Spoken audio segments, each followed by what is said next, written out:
Hello everyone, welcome back to Arrive Online Classes. Myself Rahul. So this is your concept based MCQ series of physics.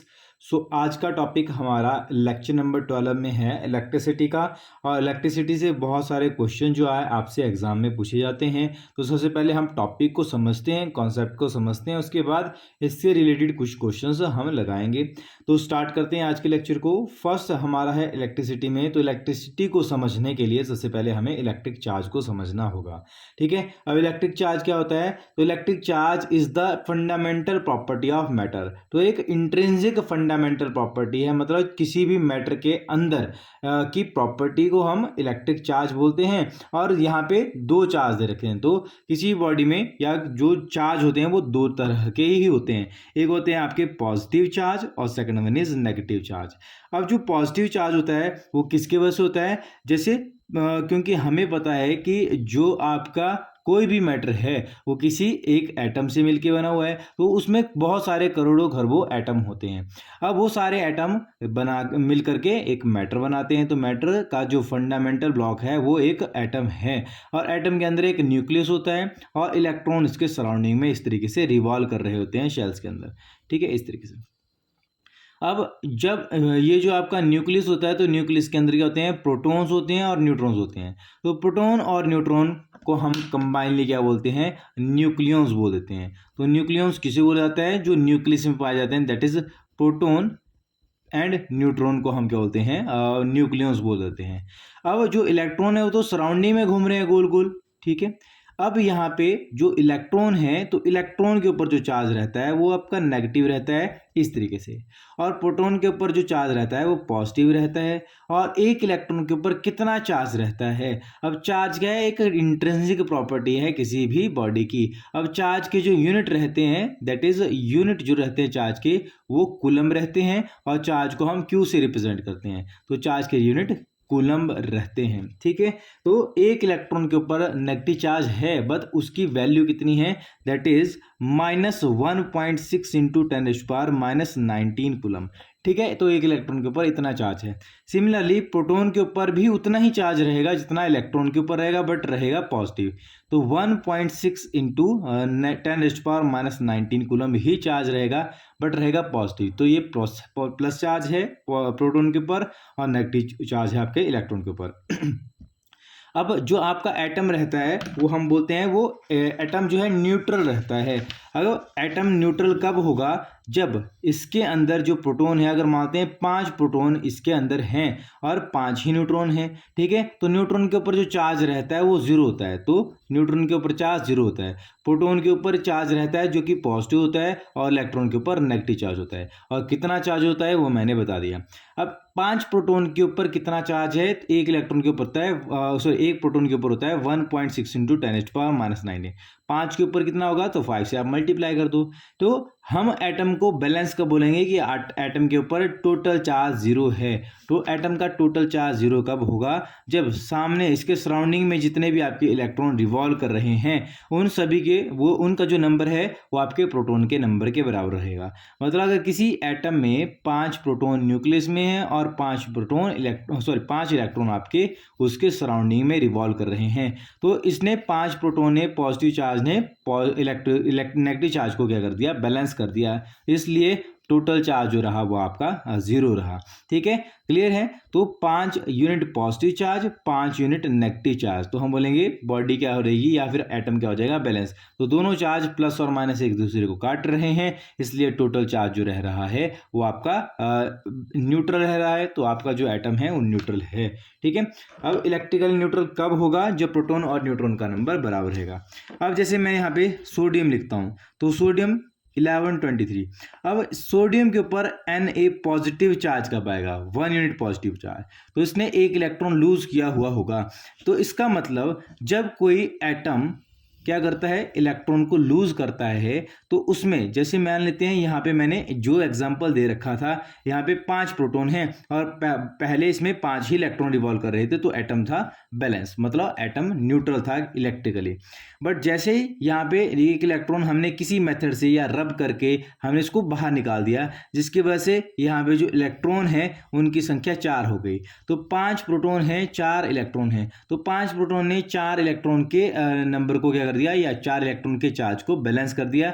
यहाँ पे जो charge रहा, एक proton का charge balance नहीं हो पाया, इसलिए जो चार्ज रहेगा वो पॉजिटिव चार्ज ज्यादा रहेगा। तो हम बोल सकते हैं 1 यूनिट पॉजिटिव चार्ज उस एटम के ऊपर आ जाएगा। ठीक है। और अगर यहाँ पे 5 प्रोटॉन है और हम 6 इलेक्ट्रॉन डाल देते हैं, अगर 6 इलेक्ट्रॉन हो गए तो प्रोटॉन का नंबर कम हो गया, मतलब पॉजिटिव चार्ज डिक्रीज कर जाएगा। तो ये जो आपका एटम है ये क्या कर जाएगा, इलेक्ट्रिकली बैलेंस नहीं हुआ, इलेक्ट्रिकली न्यूट्रल नहीं होगा, बट इसके ऊपर इलेक्ट्रिकल चार्ज आएगा, दैट इज नेगेटिव चार्ज आएगा। ठीक है। इसका मतलब अगर हमें किसी एटम को या किसी बॉडी को भी चार्ज करना है, ठीक है, तो हम क्या करेंगे, उसमें से इलेक्ट्रॉन को डाल देंगे या इलेक्ट्रॉन को निकाल देंगे। अगर इलेक्ट्रॉन बाहर निकाल जाते हैं तो हम बोलते हैं बॉडी क्या हो जाएगी, पॉजिटिवली चार्ज। अगर इलेक्ट्रॉन बाहर डाले जाते हैं एटम के अंदर, तो वह इलेक्ट्रॉन का नंबर बढ़ जाने से उसके ऊपर नेगेटिव चार्ज आ जाएगा। ठीक है। सिमिलरली जैसे हमारे पास एक ग्लास रॉड है और ग्लास रॉड अभी न्यूट्रल है, मतलब इसमें जितने प्रोटॉन है उतने ही इलेक्ट्रॉन इसके अंदर प्रेजेंट हैं। अब हमने एक सिल्क क्लॉथ लिया, सिल्क का एक कपड़ा लिया और ये ग्लास की रॉड है। अब मैं क्या करूंगा, इस ग्लास रॉड को इसके ऊपर रब करना स्टार्ट करूंगा। रब करने से सिल्क के कपड़े के ऊपर हम जब ग्लास रॉड को रब करेंगे तो इसके ऊपर क्या होगा, पॉजिटिवली चार्ज आ जाएगा। पॉजिटिवली चार्ज मतलब इसने इलेक्ट्रॉन को झटक दिया, सारे के सारे इलेक्ट्रॉन या कुछ इलेक्ट्रॉन जो हैं आपके सिल्क के कपड़े में आ गए। तो जो सिल्क का कपड़ा है ये नेगेटिवली चार्ज हो जाएगा और ये आपका पॉजिटिवली चार्ज हो जाएगा। जैसे ही हम इस ग्लास रॉड को दोबारा इस सिल्क के कपड़े के पास लेके आएंगे तो इसको अट्रैक्ट करेगा।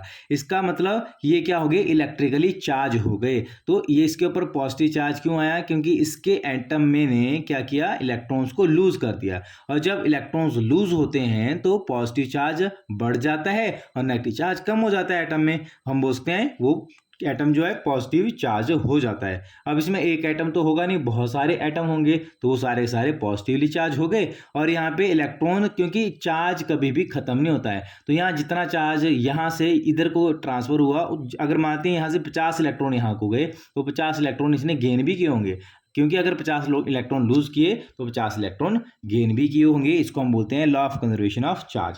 तो ये तो थी चार्ज की बात। और हम किसी बॉडी को चार्ज कैसे करते हैं, इलेक्ट्रॉन्स का ट्रांसफर करके। हम प्रोटॉन्स को कभी भी न्यूक्लियस से बाहर नहीं निकाल सकते, ना तो अंदर डाल सकते हैं। ठीक है। इलेक्ट्रॉन्स को हम मूव करवा सकते हैं फ्रॉम इट्स ऑर्बिट। इसके बाद ये तो था हमारा इलेक्ट्रिक चार्ज। अब इलेक्ट्रिक चार्ज के बाद आता है हमारा properties of electric charge. Properties of electric charge तो आपने समझ रखी होंगी। दैट इज, फर्स्ट प्रॉपर्टी तो सिंपल है, अनलाइक चार्जेस, या अनलाइक का मतलब हुआ अपोजिट चार्जेस। अपोजिट चार्ज मतलब जैसे एक चार्ज आपका पॉजिटिव है, दूसरा आपका नेगेटिव है, तो opposite charges attract each other. तो अपोजिट चार्ज एक दूसरे को अट्रैक्ट करते हैं। इसके ऊपर अगर मानते हैं Q1 कूलम का चार्ज है, इसके ऊपर Q2 कूलम का चार्ज है, दोनों को हमने R डिस्टेंस से सेपरेट किया है, तो ये दोनों एक दूसरे के ऊपर फोर्स लगाएंगे।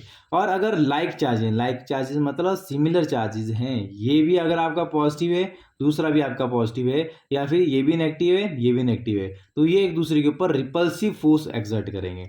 अब फोर्स तो एक्सर्ट कर रहे हैं, ठीक है, ये तो आपकी फर्स्ट प्रॉपर्टी आई। अगर अपोजिट चार्ज होंगे तो अट्रैक्ट करेंगे, और जो आपकी अनलाइक चार्जेस होंगे, यहाँ बोलते सॉरी लाइक चार्जेस होंगे, सिमिलर चार्जेस होंगे, वो एक दूसरे को रिपेल करेंगे। ठीक है। बट वो जो रिपेल करेंगे तो वो फोर्स कितनी होगी जिस फोर्स के रिपेल कर रहे हैं या फिर अट्रैक्ट कर रहे हैं, तो उस फोर्स को दिया जाता है कूलम्स लॉ के अकॉर्डिंग। तो कूलम्स लॉ हमें फोर्स बताता है दो चार्जेस के बीच में, फिर चाहे अट्रैक्टिव फोर्स है या रिपल्सिव फोर्स है। तो जो फोर्स है वो किसके ऊपर डिपेंड करती है, एक तो डिपेंड करती है जो आपके दोनों चार्जेस का मैग्नीट्यूड है उनके प्रोडक्ट के ऊपर। फर्स्ट चार्ज का मैग्नीट्यूड है Q1, दूसरे चार्ज का मैग्नीट्यूड है Q2। तो Q1 इंटू Q, अगर मान लीजिए 5 कूलम का चार्ज है, 3 कूलम चार्ज है, तो 5 3 आपने 15, तो ये आपका product of two magnitude of two charges divided by square of distance between them, इन दोनों के बीच में जितना डिस्टेंस है उसके स्क्वायर से आपने इसको डिवाइड कर दिया। ये आ गया हमारे पास कूलम लॉ। तो कूलम लॉ हमें देता है force between two charges at rest, और यहाँ से जब हम डायरेक्टली प्रोपोर्शन के साइन हटा करके इक्वल टू लिखते हैं तो यहाँ पे डायरेक्टली प्रोपोर्शन का हटाने के बाद एक कांस्टेंट आता है दैट इज के, जिसको हम कूलम्स कांस्टेंट भी बोलते हैं। और इस कूलम कांस्टेंट की वैल्यू होती है दैट इज के की वैल्यू 1/4 पाई एप्सिलॉन नॉट रहती है। और यहाँ पे 1/4 पाई एप्सिलॉन नॉट की जो वैल्यू होती है वो आपके पास फिक्स है, 9 × 10⁹ रहती है। किसके लिए? वैक्यूम या फिर फ्री स्पेस के लिए। अब जब ये चार्जेस आपके वैक्यूम में रखे हैं या एयर में रखे हैं तब तो इस वैल्यू को हम इतना लेंगे, अदरवाइज किसी और मीडियम में लिख रहे हैं तो आपकी जो वैल्यू रहेगी वो कुछ और रहेगी। यहाँ पे जो एप्सिलॉन नॉट है इसको हम एब्सोल्यूट परमिटिविटी बोलते हैं, इसकी वैल्यू रहती है 8.854 × 10⁻⁻12 पर न्यूटन पर मीटर स्क्वायर, और कूलम स्क्वायर इसके यूनिट रहेंगे। और 9 ये जो के की वैल्यू है, के के जो यूनिट रहेंगे that is newton metre square per coulomb square. ठीक है, तो मैंने यहाँ पे लिख भी रखे हैं इनके यूनिट। तो ये तो आ गई कूलम्स लॉ। कूलम्स लॉ के अकॉर्डिंग हम फोर्स बताते हैं। नेक्स्ट प्रॉपर्टी है आपकी इलेक्ट्रिक चार्ज इज कंजर्व।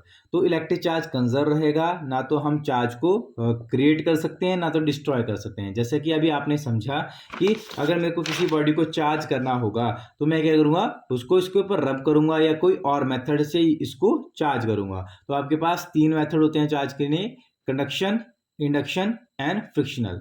तो हम फ्रिक्शन मेथड से इसको रब कर रहे हैं जिसकी वजह से इसने इसको चार्ज दे दिया। अगर 50 इलेक्ट्रॉन्स यहाँ से यहाँ गए होंगे या फिर मानते हैं 2 कूलम का चार्ज यहाँ से यहाँ तक गया हुआ होगा तो 2 कूलम का चार्ज ही इसने एक्सेप्ट किया होगा। मतलब चार्ज जितना जा रहा है उतना ही यहाँ पे एंटर भी करेगा। तो चार्ज खत्म नहीं हो रहा है, चार्ज ट्रांसफर हो रहा है। तो charge is neither created not destroyed but can be transfer from one body to another body. Next है electric charge is additive in nature. तो चार्ज को हम ऐड कर सकते हैं। जैसे मान लेते हैं कि मेरे पास एक से एक 2 कूलम की बॉडी है, इसके ऊपर +2 कूलम चार्ज है, और यहाँ पे एक और छोटी सी बॉडी है जिसके ऊपर -3 कूलम का चार्ज है। अब मैंने इन दोनों को बॉडी को क्लब करके एक नई बॉडी बना दी, ठीक है, जिसके ऊपर जो टोटल चार्ज आएगा तो हम क्या कर सकते हैं, दोनों को जैसे हम रियल नंबर को ऐड करते हैं वैसे हम इनको ऐड कर लेंगे। तो इसका +2 कूलम है प्लस -3 कूलम, तो प्लस माइनस माइनस हो जाएगा। इसके ऊपर जो नेट चार्ज आएगा वो -1 कूलम का चार्ज आएगा। ठीक है, तो हम मैथ्स जैसे सिंपल मैथ में हम रियल नंबर को ऐड करते हैं उस तरीके से हम इसको ऐड कर सकते हैं चार्ज को।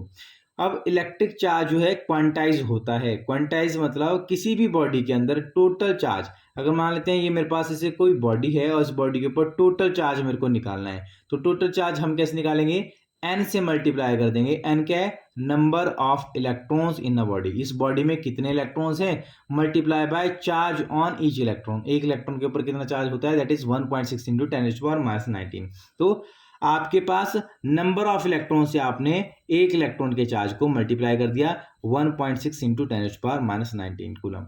तो जैसा कि अब तो सबसे पहले अगर हम निकालते हैं कि किसी बॉडी के ऊपर अगर 1 कूलम चार्ज है, अगर मैं बोलता हूं किसी बॉडी के अंदर 1 कूलम चार्ज है तो उसमें कितने नंबर ऑफ इलेक्ट्रॉन्स रहेंगे। तो क्वांटाइजेशन ऑफ चार्ज के अकॉर्डिंग जो चार्ज का फॉर्मूला होता है किसी बॉडी में अंदर टोटल चार्ज है Q, that is equal to number of electrons multiply by charge on each electron, that is 1.6 × 10⁻⁻19। हमें n की वैल्यू पता करनी है, आपको Q की वैल्यू और E की वैल्यू पता है। तो अगर मेरे को इस बॉडी में जिसके ऊपर 1 कूलम का चार्ज है तो उसके अंदर नंबर ऑफ इलेक्ट्रॉन्स निकालने हैं, तो n को आप एक तरफ कर लो और Q/E को एक तरफ कर लो। Q की वैल्यू हमें पता है 1 कूलम है और नीचे है हमारे पास एक इलेक्ट्रॉन के ऊपर चार्ज, दैट इज 1.6 × 10⁻⁻19। ठीक है, अब 1.6 का हमने 10 ऊपर ले गए तो नंबर ऑफ इलेक्ट्रॉन्स हमारे किसके आएंगे, 10 ऊपर चल जाएगा, यहाँ बन जाएगा 16, और इस 10⁻⁻19 को भी हम ऊपर ले जाते हैं तो ये बन जाएगा 10⁻+19। अब काटते हैं 2 5 जा 18, सॉरी 2 5 जा 10, 2 8 जा 16। अब यहाँ से 19 में से एक 0 मैंने यहाँ पे उधार ले ली तो यहाँ पे 50 × 10⁻18 बच जाएगा। ठीक है, 18 बच जाएगा और डिवाइड बाय 8 बच जाएगा। अब 8 से अगर 50 को डिवाइड करते हैं, ये करीब करीब आता है 6.25 और साथ में 10⁻18। इसका मतलब एक कूलम चार्ज में कितने इलेक्ट्रॉन्स होते हैं, n की वैल्यू आ जाएगी 6.25 × 10⁻18 इलेक्ट्रॉन्स, क्योंकि चार्ज जो है हमारे SI यूनिट है, किसके, चार्ज के यूनिट है हमारे कूलम। और एक कूलम चार्ज में कितने इलेक्ट्रॉन्स रहते हैं, दैट इज 6.25 इंटू 10⁻18 इलेक्ट्रॉन्स। तो एक कूलम चार्ज आपका छोटा मोटा चार्ज नहीं रहता, उसके ऊपर इतने सारे इलेक्ट्रॉन्स प्रेजेंट होते हैं। ठीक है, ये तो थी आपकी एक कूलम चार्ज की बात। इसके बाद अगर बात करते हैं इलेक्ट्रिक करंट की, तो इलेक्ट्रिक करंट क्या रहता है, it is defined as the rate of flow of electric charge per unit time throughout a cross section. तो सबसे पहले इलेक्ट्रिक करंट को समझने के लिए हम क्या करते हैं, एक कंडक्टर लेते हैं। सिंपली अगर इलेक्ट्रिक करंट की बात की जाए तो फ्लो ऑफ चार्ज के मूव करने को हम क्या बोलते हैं, इलेक्ट्रिक करंट बोलते हैं। तो अगर मैंने एक कंडक्टर ले रखा है और इस कंडक्टर को मैंने किसी सेल या बैटरी के साथ कनेक्ट करके रखा हुआ है, और जिसकी वजह से यहाँ पे करंट जो है फ्लो करेगा, मतलब इलेक्ट्रॉन्स जो है मूव करेंगे। अब जब इलेक्ट्रॉन्स मूव करेंगे तो मैंने यहाँ पे एक छोटा सा एरिया, एक रिंग मान ली, इमेजिनरी रिंग मान ली, किसके अंदर, कनेक्टर के अंदर, और मैंने बोला यहाँ से एक कूलम चार्ज यहाँ से पास कर रहा है। अब एक कूलम चार्ज का मतलब क्या हुआ कि यहाँ से 6.25 इंटू 10⁻18 इलेक्ट्रॉन्स मूव कर रहे हैं। क्योंकि अगर मैं बोलता हूँ एक कूलम चार्ज 1 सेकंड में पास कर रहा है, 1 सेकंड में, तो हम बोलेंगे यहाँ से 1 एम्पियर करंट फ्लो कर रहा है। तो एक कूलम चार्ज आपका, अभी हमने किया कि एक कूलम चार्ज आपका छोटा मोटा चार्ज नहीं होता, उसमें 6.25 इंटू 10⁻18 के ऑर्डर के इलेक्ट्रॉन्स रहते हैं।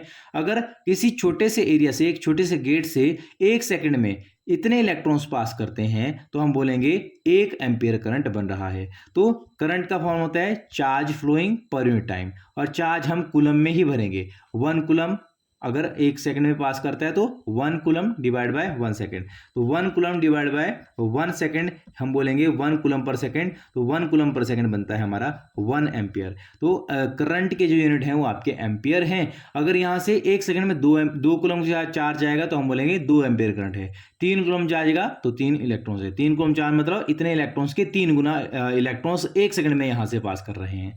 तो ये तो था हमारा इलेक्ट्रिक करंट, और एसआई यूनिट होते हैं हमारे एम्पियर। इसके बाद है हमारे पास इलेक्ट्रिक पोटेंशियल डिफरेंस। अब इलेक्ट्रिक पोटेंशियल डिफरेंस क्या रहता है, electric potential difference is between 2 points A and B on a conductor through which a current is flowing through it is defined as the amount of work done to move a unit charge from a A to B.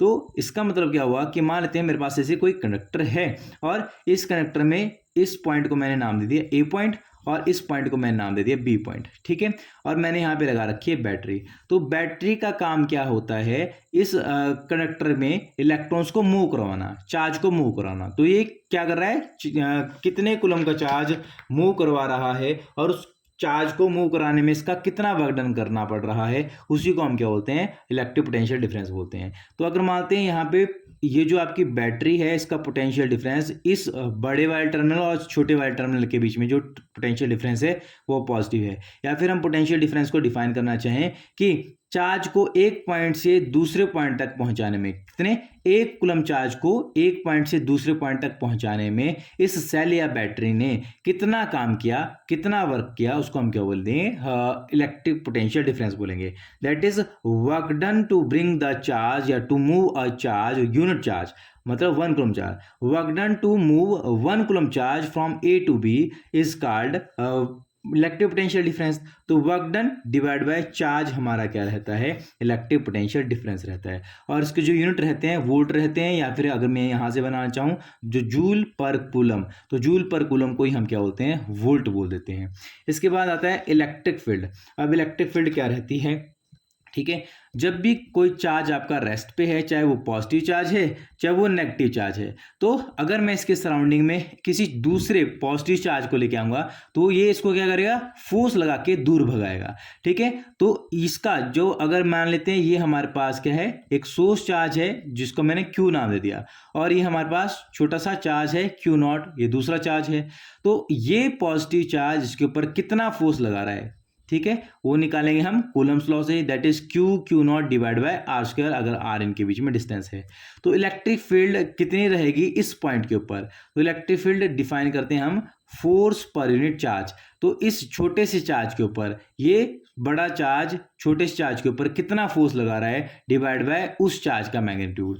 तो ये बन जाएगा electric field is defined as force per unit charge. अब कर लेते हैं इसके base के ऊपर कुछ न्यूमेरिकल्स। तो फर्स्ट क्वेश्चन है हमारा, name the law that states the force between electric charges. तो दो इलेक्ट्रिक चार्जेस के बीच में कितना फोर्स लगेगा, ठीक है। तो हमारे पास अभी पढ़ा हमने कि कौन सा लॉ बताता है, कूलम्स लॉ बताता है। कूलम्स लॉ बताता है अगर हमारे पास दो सेम चार्जेस हैं तो उनके बीच में रिपल्सिव फोर्स लगेगी, अगर दो अपोजिट चार्जेस हैं तो उनके बीच में अट्रैक्टिव फोर्स लगेगी। और वो फोर्स किसके बराबर होगी, इसका मैग्नीट्यूड और इसका मैग्नीट्यूड, दोनों के मैग्नीट्यूड के प्रोडक्ट का प्रोडक्ट और के से multiply divide by are square. तो के Q1 Q2 by are square इसका फॉर्मूला रहेगा, कूलम्स लॉ से निकाल सकते हैं। नेक्स्ट है, what is the minimum charge on a particle. किसी एक पार्टिकल, तो एक पार्टिकल के ऊपर सबसे कम चार्ज क्या होता है, जो एक इलेक्ट्रॉन के ऊपर चार्ज रहता है, दैट इज 1.6 इंटू 10⁻⁻19। इसका सही आंसर रहेगा। Ampere second is a unit of. तो एम्पियर सेकंड किसकी यूनिट है, क्योंकि हमें पता है करंट का फॉर्मूला होता है चार्ज पर यूनिट टाइम। अगर मैं यहाँ से चार्ज की यूनिट निकालना चाहूँ तो चार्ज की यूनिट बन जाएगी करंट इंटू टाइम। अब करंट की यूनिट क्या होते हैं, एम्पियर, और टाइम की यूनिट होते हैं सेकंड। तो एम्पियर सेकंड हमारे चार्ज की यूनिट रहेंगे, तो इसका सही आंसर रहेगा डी ऑप्शन।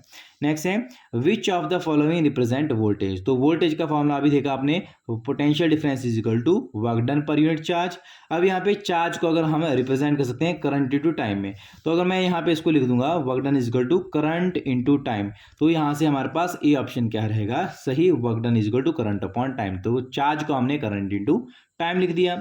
इसके बाद है the unit of EMF of cell. तो ईएमएफ क्या होता है, सेल के अक्रॉस जो आपका ये पॉजिटिव टर्मिनल है और नेगेटिव टर्मिनल है, तो पॉजिटिव टर्मिनल और नेगेटिव टर्मिनल के बीच में जो आपका पोटेंशियल डिफरेंस होता है, जब यहाँ से कोई भी करंट हमने फ्लो नहीं करवाया होता है, तो जब किसी सेल से कोई करंट ड्रॉ आउट नहीं हो रहा है, तो उस टाइम पे ये सेल क्या शो करता है, वोल्ट मीटर अगर हम यहाँ पे कनेक्ट करते हैं कि इसके अक्रॉस कितने वोल्टेज है, तो वो हमें ईएमएफ शो करेगा। तो ईएमएफ की जो यूनिट होते हैं वो वोल्ट ही रहते हैं। इसके बाद आता है how many electrons are there in 1 coulomb of charge. तो अभी हमने कनेक्ट निकाला इसमें, तो इसका सही आंसर रहेगा 6.25 इंटू 10⁻18 इलेक्ट्रॉन्स। इसके बाद आता है SI unit of electric field. तो इलेक्ट्रिक फील्ड का यूनिट और फार्मूला हमने देखा, that is force per unit charge. तो न्यूटन पर कूलम हमारा क्या रहेगा, फार्मूला रहेगा। तो यहाँ पे न्यूटन पर कूलम तो हमारे पास कोई फार्मूला नहीं है, बट हमारे पास इलेक्ट्रिक फील्ड का एक और फार्मूला होता है, that is potential difference divide by distance. तो potential difference divide by distance, potential difference के यूनिट होते हैं वोल्ट और डिस्टेंस के यूनिट होते हैं मीटर। तो मीटर क्या है, डिवाइड में तो वोल्ट पर मीटर, हमारा सी ऑप्शन करेक्ट रहेगा। इसके बाद नेक्स्ट आता है, name the device which is use to detect small electric current flowing in an electric circuit. तो अगर स्मॉल करंट डिटेक्ट करने के लिए हम किस डिवाइस का इस्तेमाल करते हैं, तो अभी पढ़ा हमने, दैट इज गैल्वेनोमीटर। और द पोटेंशियल डिफरेंस बिटवीन दो पॉइंट्स के बीच में पोटेंशियल डिफरेंस बताने के लिए यहाँ से कौन सा फॉर्मूला है, तो हमारे पास पोटेंशियल डिफरेंस का डायरेक्ट फॉर्मूला है V is equal to work done per unit charge. Next आता है the cause of charging of a body. किसी बॉडी को अगर चार्ज करना है तो सबसे पहले हमने यही समझा, तो किसी बॉडी को अगर चार्ज करना है तो हमें उसके इलेक्ट्रॉन्स को ट्रांसफर करना पड़ेगा, या तो इलेक्ट्रॉन्स उसमें ट्रांसफर करने पड़ेंगे, या तो वहां से इलेक्ट्रॉन्स को ड्रॉ आउट करना पड़ेगा, निकालना पड़ेगा। अगर निकालते हैं इलेक्ट्रॉन्स तो बॉडी पॉजिटिवली चार्ज होगी, अगर इलेक्ट्रॉन्स को डालते हैं तो बॉडी इलेक्ट्रिकली या नेगेटिवली चार्ज हो जाएगी। तो ट्रांसफर ऑफ इलेक्ट्रॉन्स इसका सही आंसर रहेगा। तो ये था हमारा इलेक्ट्रिसिटी का कुछ टॉपिक। अगर इन टॉपिक्स को आप डिटेल में समझना चाहते हो तो आप हमारा कोर्स भी ले सकते हैं, जो अभी हमारा पैरेलली चल रहा है HPTET का। तो उसको क्रैश कोर्स को लेने के लिए आप नीचे दिए गए कॉन्टैक्ट्स के ऊपर कॉन्टैक्ट कर सकते हो। तब तक के लिए थैंक यू।